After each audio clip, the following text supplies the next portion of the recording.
haki yetu ya ubingwa ya kombe la shirikisho la CRDB msimu uliopita, Yanga haitacheza hiyo mechi na huko pia hatuchezi.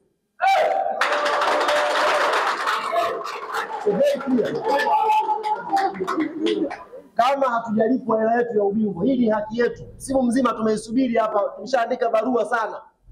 Tushaandika sana barua. Sasa iko very clear na huu ndio msimamo wa taasisi.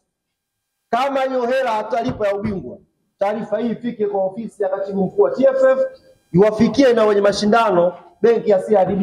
Yanga hawatakuja Zanzibar kucheza hiyo mechi mpaka hela imeingia kwenye akaunti. Zaidi ya hapo hakuna maelezo mengine.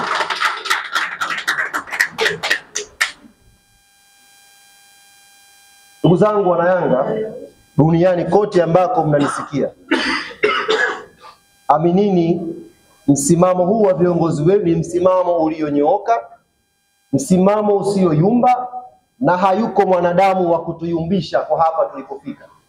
Tutasimamia haki yetu kwa maslahi mapana ya klabu yetu na maslahi mapana ya mchezo wa mpira miguu Tanzania. Tumewachagua kuwaweka madarakani ni viongozi ambao wamenyooka na wanasimamia kwenye haki wanayoamini klabu ya Yanga inastahili kuipata.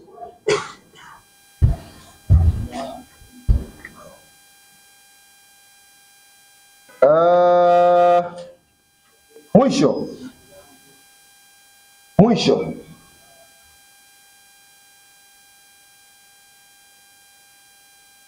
mambo matakwa matatu ya muda mfupi ambayo klabu ya Yanga tumeyapeleka bodi ya ligi kwamba yakifanyiwa kazi hayo, Yanga iko tayari kushiriki mchezo kwa tarehe tofauti na tarehe 15.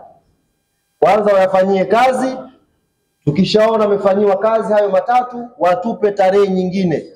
Timu itakwenda kucheza hiyo mechi. Uwanja wowote ule tutakwenda kucheza hiyo mechi.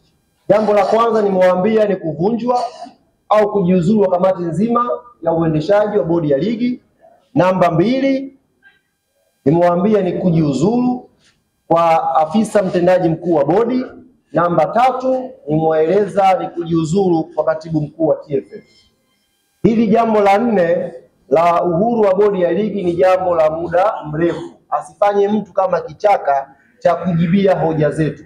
Hiyo barua iko very clear na tumewasilisha kwa bodi ya ligi.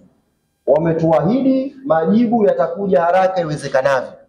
Na tuliondoka kwenye kikao tukiwa na matazamio hayo.